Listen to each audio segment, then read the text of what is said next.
Hey, what's up, everybody? This is Charles, and welcome you guys to another episode of the Dreamerspro Show, where we cover everything from sports, hot topics, classic debates, entertainment, and where we give you guys a fresh perspective on things and how we see them. So I know this topic is going to get a lot of people into their feelings, but hey, that's what sports is all about. You got to have a good debate, right? If you don't have a good debate, if everybody's in unison and in lockstep, then where's the fun in that? So I got some strong thoughts and opinions that I want to share with you guys today.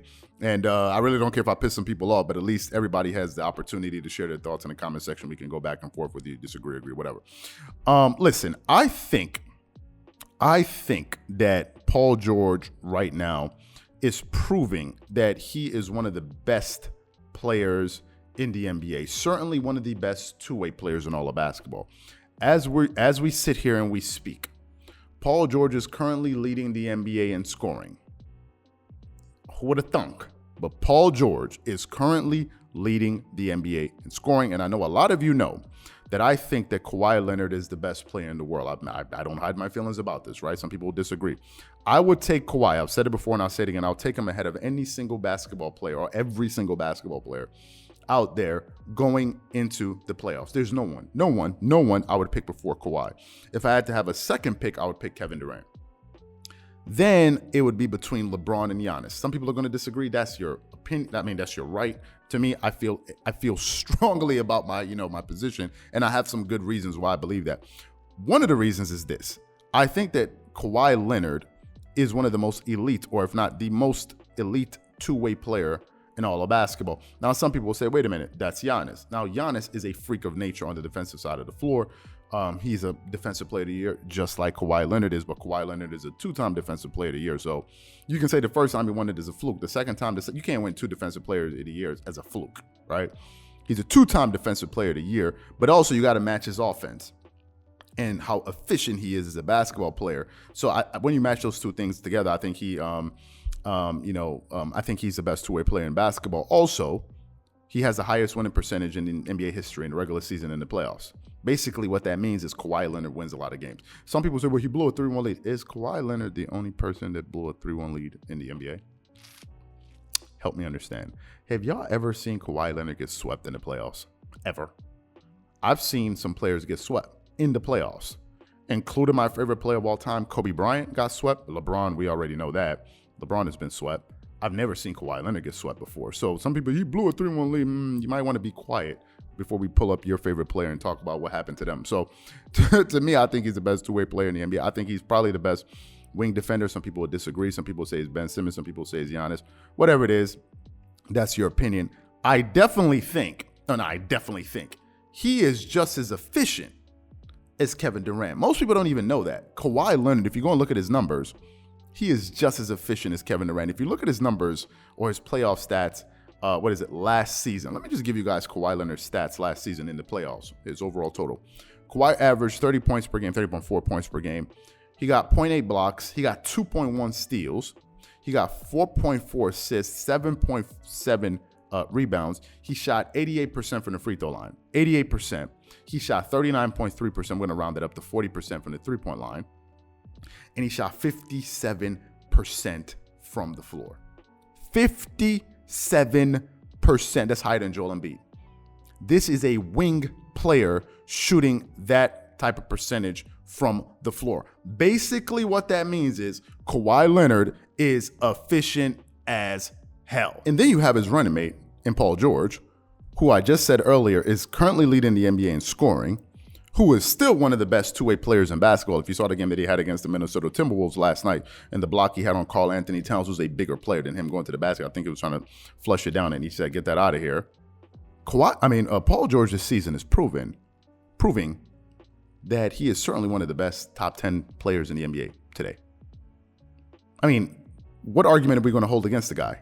Seriously, what argument are we going to hold against Paul George to say that he's not one of the best 10 players in the NBA right now? This season, he's scoring 29 points per game. He's shooting 51% from the field, 40% from the three. Okay, he's shooting 42%. He's shooting 42% from the three, 85% from the free throw line, getting you 7.7 rebounds, 4.7 assists. The only thing I don't like is getting you 4.7 turnovers, but he's getting you 3 steals per game. And he's helping his team win games. Like, why would I not consider Paul George? Why would I not consider Paul George to be one of the best players in the NBA, or at least one of the top 10 players. And funny enough, this may be controversial, but there's some players I would take ahead of Paul. I mean, I would take Paul George ahead of. I would take Paul George ahead of Luka Doncic. Some people say, "What? You would take Paul George ahead of Luka Doncic?" Yeah, I think I would for a few reasons. Number one, Paul George is more efficient than Luka Doncic. Luka, for as great as he is, he's not very efficient, right? He does a lot of great things. Efficiency is not his strong suit. He is a unbelievable scorer. For example, this season he's scoring 24 points per game, which is actually pretty low. That's a significant drop off from last season. Last season he was scoring 27.7. But here's the thing. He's scoring 24 points per game, but he's shooting 42% from the field. PG's shooting close to 9 percentage points higher than he is from the field. He's shooting 25% from the three.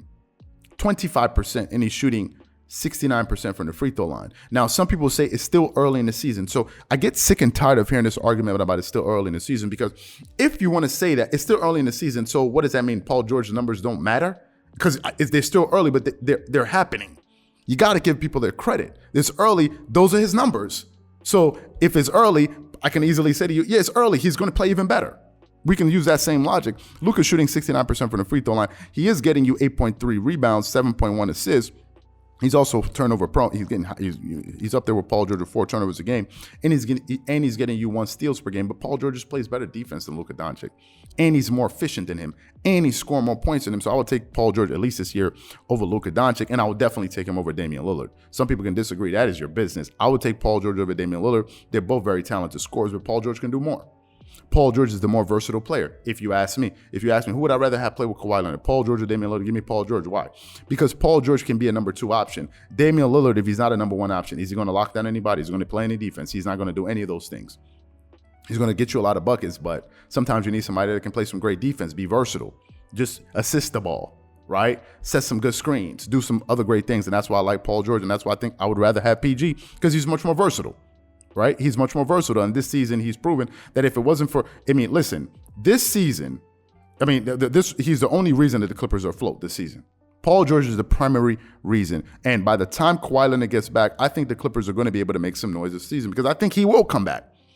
Some people will disagree. I think he will come back. And in my opinion, I think there are going to be 2 scenarios in the Western Conference Finals. This is my early season prediction if everybody's healthy.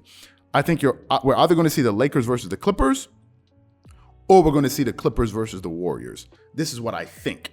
Now, obviously, I could be wrong, but at least I have a position. I'm not floating. I'm not just in the air everywhere. That's what I think. And I think if you combine the fact that Paul George and Kawhi Leonard play both sides of the floor, both of them are extremely efficient. I just gave you their numbers, right? I think they're the best tandem in the entire NBA. Some people say it's Kevin Durant and James Harden. The fundamental issue I would have with that notion is James Harden, with these new NBA rules, is proving that he's having difficulties adjusting to the game. Paul George is flourishing. He's flourishing regardless of the new rule change. And I think the reason that is because Paul George is a more versatile scorer. He's a more versatile scorer. Anybody that watches basketball will tell you quickly, Paul George has more moves than James Harden. And that's the reason I wouldn't say James Harden and Kevin Durant. Now, obviously, some people say, well, Kevin Durant is better than Kawhi Leonard. Whatever, no problem. But we're talking about tandems here. And for me, I would rather have these two, I'd rather have these 2 players if they're fully healthy against any other duo in the entire NBA. And as I said before, I would have Kawhi Leonard over anybody and everybody in the NBA. So these are my thoughts and opinions. What I want to know from you guys is, do you agree? Do you disagree? Who do you have as the best tandem in the NBA? Whatever you guys think, please leave your thoughts and comments in the comment section below. Again, if you enjoyed the video, be sure to make sure you go ahead and hit the like button, hit the subscribe button, and hit the notification bell to be notified whenever we drop our content. Once again, this is Charles here from Dreamers Pro, wishing you guys an amazing day and catch you guys on the next episode. Peace.